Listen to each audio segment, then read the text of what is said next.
और देखत नैन चलियो जग जाए।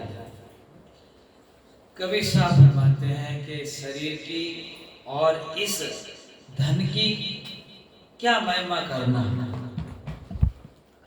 देखत आपके देखते देखते और आपके नेत्रों में दृष्टि है और दृष्टि में आपकी दृष्टि में देखते देखते सब जगत तो जा रहा है।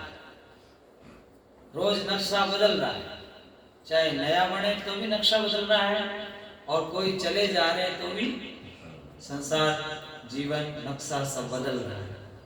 तो इस तन धन की कौन बढ़ाई? उसके सामने, मौत के सामने तन धन की क्या बढ़ी? जब मौत आती है उसके सामने रुपया पैसा धन क्या है? कुछ भी नहीं। कितना भी गोरा शरीर है, कितना भी जवानी है, तो मौत के आगे क्या है? कितना भी अरबों खरबों का धन है, मौत के आगे क्या? सदगुरु कबीर साहब कहते हैं कि मौत तो तुम्हारा पीछा कर रही है और तुम तन मन धन की बढ़ाई में लगे हुए हो। कंकर चुनी चुनी महल बनाया, गहरी नींव खुदाई के भराई। जो मकान बनाते हैं, गढ़ किला बनाते हैं, वो अभी दूसरा नाम बदल गया है, अपार्टमेंट बनाते हैं, जैसे जैसे नाम बदलते रहते हैं। तो ये फाउंडेशन कितना गहरा बढ़ते हैं, ये सोच के कि इसके ऊपर 20 मंजिल 21 मंजिल तैयार करेंगे। तो कबीर साहब कहते हैं कि कंकर चुनी चुनी, सीमेंट और सरिया और कंकर चुन चुन के महल बनाया, गहरी नींव खुदा के भराई। और गहरी नींव खुदा के भराई फिर कहते हैं तासे कोई निकाल धरेंगे। जब शरीर इस देह से आत्मा अलग होगी तो शरीर को उस महल में रहने नहीं देंगे।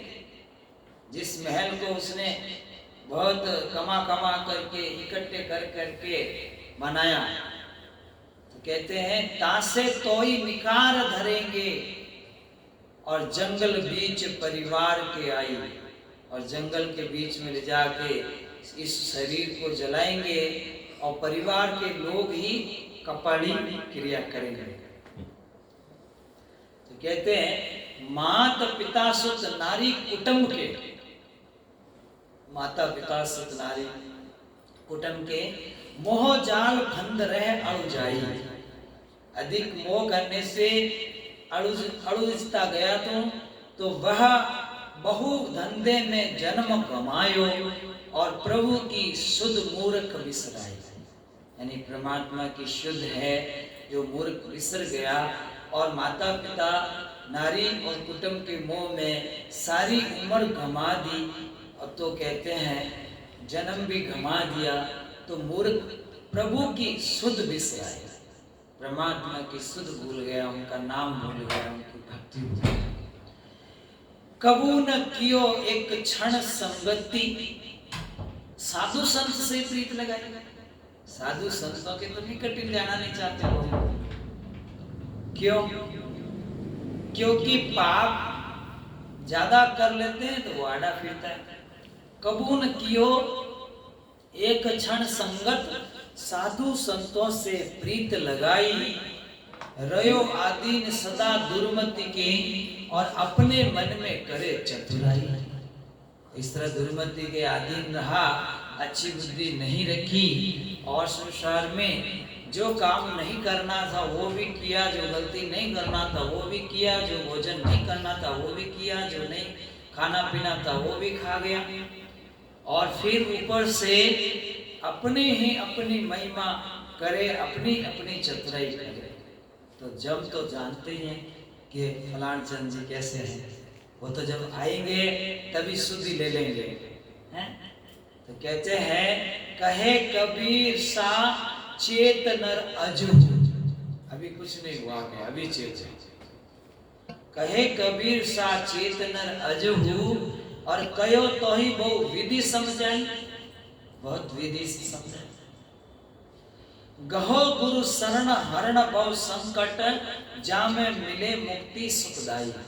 इस तरह से गुरु की शरण ग्रहण करो और जो आपके बहुत संकट हरेंगे गुरु जी, और जामे मिले मुक्ति सुखदाई, और अति सुख मिलेगा और मुक्ति भी मिलेगी और जन्म मरण भी मिट जाएगा। इसलिए गुरु की शरण सुखदाई, गुरु की शरण में जाना जरूरी होता है। थोड़ा सा एक समझ लीजिए कि एक नदी थी और नदी के आसपास फल फूल लगते थे, और फल फूल लगते थे वहां पर बहुत सारे जो क्या है बंदर रहते थे। तो बंदर क्या है, उनके बाल बच्चे अपनी माता से बहुत ही चिपक के रहते हैं, और जब भी माँ जहाँ भी जाती इस डाली से उस डाली, इस पैर से उस पैर, तो वो बच्चा क्या है अपने आप माँ को पकड़ लेता है। उसको पकड़ने की जरूरत नहीं, बंदरी को पकड़ने की कोई जरूरत नहीं है, वो बच्चा अपना आप माँ को पकड़ता है। तो कबीर साहब कहते हैं कि उस बंदरी के बच्चे को और बंदरी को कितना मोह है, सब दिन घूमते हैं और यहाँ चिपक के रहता है, सब दिन घूमते हैं यहाँ चिपक के रखते हैं, इतना तो तुम भी नहीं रखते चिपका चिपका। तो वो कितना माँ में मोह है, माँ के बिना बच्चा नहीं, बच्चा के बिना माँ नहीं, माँ के बिना बच्चा नहीं, बच्चा के बिना माँ नहीं, कितना मोह है, बहुत मोह है। और देखो उसको विवेक से, जब विवेक से देखो तो उस तरफ की बंदरी इस तरफ आई तो बीच में एक नदी है और बड़ी चौड़ी नदी है और बरसात का दिन है और नदी में पानी बहुत आ गया। नदी में पानी बहुत आया तो इस तरफ से वो बंदरी अपने बच्चे सहित मतलब पानी में जा रही है, कोशिश कर रही है पानी से निकल जाए। पहले फदाक मार के चली जाती थी, अब तो बीच में पानी है, फदाक कैसे मारे। तो वो बंदरी अपने बच्चे को एक हाथ से सहारा देती है और अंदर घुसती है, अंदर घुसती है तो ऐसा लगता है कि माँ जो है इसकी रक्षा कर रही है। कब तक कर रही है, जब तक वो पानी में डूबती नहीं, और जब वो डूबेगी तो दोनों बिछड़ेंगे, और जब बिछड़ेंगे तो कौन किसके जीव की रक्षा करेगा, कौन किसके जीव की रक्षा करेगा।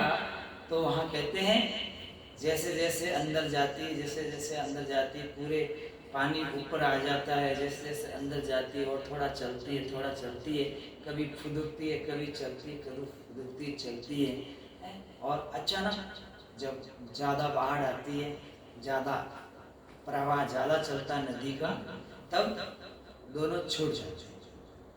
और जब दोनों छूट जाते हैं तो बताओ माँ अपने जीव की रक्षा करेगी कि बच्चे के जीव की रक्षा करेगी। वो बंदरी ने क्या किया, बच्चे को पटक दिया और वो खुद ही फदाक फदाक के बाहर आ गई। तब ये समझ में आ गया कि ये मोह बिल्कुल ही झूठा था। अगर उसको अपने बच्चे की फिक्र होती तो उसको पटकती क्यों, उसको छोड़ती क्यों, उसके साथ ही मर जाती। इस तरह संसार के जीव कोई किसी के साथ मरने वाले नहीं है, जिसकी आएगी वही जाएगा। इसलिए बार बार समझाते हैं, मोह माया ने छोड़ क्रोध ने तजरे, थारी उम्र बीती जाए साहिब ने भजरे। उम्र तो बीत रही है और इस मोह जाल में क्यों उलझा हुआ है। साहब कहते हैं, माता पिता सुत नारी कुटुंब के मोह जाल फंदे अड़ जाई, बहु धंधे में जन्म गमायो, प्रभु की सुधि मूर्ख बिसराई। कबू ने कियो एक क्षण संगति, साधु संत से प्रीत लगाई, रहो आदीन सदा दुर्मत के, अपने मन में करे छत्र। राजा रानी को कितना मोह होता है, रानी के बिना राजा कहीं नहीं जाते, राजा के बिना रानी कहीं नहीं जाती है। तो ऐसे ही एक रानी की कहानी है कि उससे पति विदा लेके जाते हैं और जाते हैं और कहते हैं कि मैं जल्दी लौट आऊंगा, आप अपना ख्याल रखना। तो रानी कहती है जब तक आप नहीं आएंगे, जब तक हम अंजल ग्रहण नहीं करेंगे। तो राजा ने कहा ऐसा मत करना, क्योंकि मुझे टाइम ज़्यादा भी लग जाए तो तुम ऐसा नहीं करोगे। पर उसने हट किया, क्योंकि और भी रानियां थी, सबने हट नहीं किया। उसी मैन पटरानी ने हट किया कि मैं पतिदेव आए बिना भोजन नहीं करूंगी। तो वो सब देख रहे थे कि इसका प्रेम कितना है, कैसा है। तो क्या हुआ, वो भोजन एक दिन नहीं किया, 2 दिन नहीं किया, 3 दिन नहीं किया, और फिर अचानक समाचार मिला कि आपके पतिदेव राजा साहब अंदर प्रवेश हो रहे हैं। जब समाचार मिला तो फटाफट अपने कमरे में गई और कपड़ा बदला, अच्छा कपड़ा पहन के अपने आप को सज धज के और ऊपर वाले महल से नीचे आ गई। तो अति जल्दी में कोई न कोई नुकसान होता ही है। तो उसको ऐसा आकर्षण बना सिर्फ मिलने का कि मैं उनसे मिलूं जल्दी, सबसे पहले मैं मिलूं, सबसे पहले मैं मिलूं। ऐसा संतोष नहीं कि वो आएंगे तो इधर ही। तो इसी की हलचल में, जल्दीबाजी में वो अपनी साड़ी में लिपट जाती हैं, अर्थात अड़ुज जाती हैं और ऊपर से गिर जाती हैं। और ऊपर से गिरते ही उसके माइंड में ऐसी जगह चोट आ जाती है कि वो हेमरेज में चली जाती है और 5, 7, 10 दिन में रानी मर जाती है। तो क्या राजा उसके साथ गया? नहीं गया। और क्यों किया जल्दीबाजी? क्या जरूरत थी? वो तो आ ही तो रहे थे, कहीं जाते नहीं थे, आ ही तो रहे थे। परंतु एक मोह उसको लेके चला गया। एक ज्ञान नहीं, मोह उसको लेकर के चला गया। इसका शरीर दुख पाया, तकलीफ पाया और अकेले ही इसको जाना पड़ा। इसलिए कहते हैं ये काल का देश है, यहाँ पर मोह नहीं, ज्ञान से चलो। मोह से नहीं, ज्ञान से चलो। यहाँ घर मेरा नहीं है, ये बाल बच्चे मेरे नहीं हैं, ये धन संपत्ति मेरी नहीं है, ये गुरुदेव की है, परमात्मा की है, वडेरों की मेहरबानी से मिली हुई है। और ये बाल बच्चे परिवार सब परमात्मा के हैं, मेरा कुछ भी नहीं है। क्योंकि इसमें मोह बढ़ते ही जीव जो है वापस संसार में आ जाता है। यम यम व्यापी समरन भावम तजवंते कलेवरम तम तम कौनते तो भाव भावता, अर्थात जो अंतमति सुगति, अंत समय में जब कोई भी जिसका सुमिरन करता है उसी गति को प्राप्त हो जाता है, इसकी सुरती वहीं रह जाती है। इसलिए साहब कहते हैं कि दूसरों के शरीर में तुम प्रीति रखो, ये तो बहुत ही गड़बड़ बात है, पर अपने शरीर में भी प्रीति मत रखो, अपने शरीर से भी मोह मत रखो, अपने शरीर में भी मोह मत रखो कि ये मेरा है, ये मेरा है। कहते हैं कबीर तन भी तेरा है नहीं, धन कहाँ से होए, चरण कमल में ध्यान धरो, सुरत शब्द में कोई। अर्थात सदगुरु कबीर साहब कहते हैं कि सभी बाल बच्चे परिवार सब सदगुरु के चरणों का ध्यान करो। ये तन भी तेरा नहीं तो धन कहाँ से हो, ये तन भी कोई पट्टा नहीं कि इतना दिन रहेगा, तो धन कहाँ से अपना हो जाएगा। तो बार बार समझाया, साधु संतों की संगत से और नहीं तो प्रीत लगाई, रहो आदीन सदा दुर्मत के, अपने मन में करे चतुराई। और अपने मन में वो अपनी चतुराई करते हैं, आदमी, जिस आदमी के पास जाओ वो अपनी महिमा करता है, अपनी महिमा करता है। तो साहब कहते हैं अपनी महिमा से बचो। और ध्रुव, प्रहलाद, मीराबाई, जो भी संत हुए, रैदास जी, कमाल जी, धना जी, कृपा जी और आई माता, जो भी महापुरुष हुए हैं, उन्होंने अपने जीवन में कितना दुख देखा, तकलीफ देखी, उसके सामने तो हमारा दुख कुछ भी नहीं है। हम उतना तो कोई तकलीफ नहीं देखते। महाराणा प्रताप को देखो, जीवन भर युद्ध किया। तो ऐसे सती, सुरा और इस तरह से आए थे समाज के नायक, और उन्होंने कितना तकलीफ देखा, कितना दुख देखा। और इस भारत देश में हिंदू धर्म को या सत्य धर्म को का जो बचाने के लिए कितनी उन्होंने कोशिश की। तो धन्य है ऐसे महापुरुषों को कि अपना दुख झेल के दूसरों को सुख पहुंचाए, अपना कष्ट देखकर दूसरों को सुखी बनाए। तो इन सब से ऊपर उठो, घर से, धन से, परिवार से ऊपर उठो, सेवा की भावना लो कि मुझे सेवा करनी है और समाज को आगे बढ़ाना है, भक्ति को आगे बढ़ाना है। सद्गुरु कबीर साहब कहते हैं कि सत्य का संदेश सबको सुनाना है, अमरलोक का संदेश सुनाना है, आत्मा का बोध कराना है। माँ हमेशा ऐसा समझे कि मेरे कोख से जन्मा हुआ बालक किसी दूसरी माँ के कोख में जाके नहीं पड़े। उसको ऐसी भक्ति बताऊं, ऐसा ज्ञान बताऊं कि वो वापस संसार में 9 महीने किसी माँ की गर्भ में जन्म लेकर के लटके नहीं, दुख पावे नहीं, वो अमर हो जाए। माँ का ऐसा भाव हो जाए तो मोह की जगह ज्ञान उत्पन्न हो जाता है। और पिता का ऐसा भाव हो जाए कि जिन बालकों को मैं उनके लिए पढ़ाई करा रहा हूँ, उनको जो है धंधा करा रहा हूँ, इनको एक बार इतना धन्य कर दूं कि गुरु भक्ति से जोड़ दूं, ताकि ये 10वां अंश गुरु भक्ति में लुटाते रहें और अपना कल्याण करते रहें। और ये संसार में माया के गुलाम नहीं बने, ये संसार में सद्गुरु के गुलाम बने, भक्ति के गुलाम बने, इच्छा के गुलाम नहीं बने। आत्मा और परमात्मा की भक्ति करके सदा सदा के लिए मोक्ष हो जाए, इनकी मुक्ति हो जाए।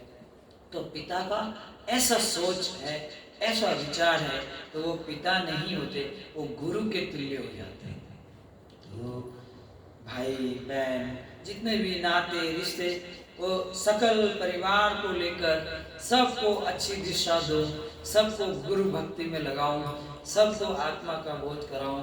इसी भाव से अगर प्राणी काम करता है, व्यक्ति काम करता है, तो वो माना जाता है कि ये ऊपर उठा हुआ है, एक दायरा से ऊपर उठा हुआ है। अब व्यक्ति तो इतना ही ध्यान रखता है कि बस मैं कमाऊं और मैं खर्चूं और मैं घर बनाऊं और मैं बाल बच्चों को अच्छा बनाऊं और अच्छी सभा करूं। और अब तो सभा ही उल्टी होने लगी कि अमल खिलाऊं और बड़ी सभा करूं, तो क्या क्या होने लगा। तो ये जीवन का पतन हो जाता है, क्योंकि आपको 2 हाथ हजारों हाथों को काम देने के लिए दिए गए, आपकी 2 आंखें मतलब अंतर्दृष्टि को खोलने के लिए दी हुई है। विवेक की आंखें खोल दीजिए कि यहाँ जीव का कौन है। तो बार बार सतगुरु ने समझाया कि परमार्थी बनो, ज्ञानी बनो और आप अपना भी कल्याण करो, औरों को भी भक्ति में लगाओ। कहे कबीर चेत नर अजहूं और कहो तो ही बहु विधि समझाई, और गहो गुरु शरण हरण भव संकट, और जा में मिले मुक्ति सुखदाई, जा में मिले मुक्ति सुखदाई। ये तन धन की कौन बढ़ाई, देखत नैन चलियो जग जाए। बोल सतगुरु साहिब की जय। मेरी घड़ी पीछे रह जाती है। एक बजे नमस्कार।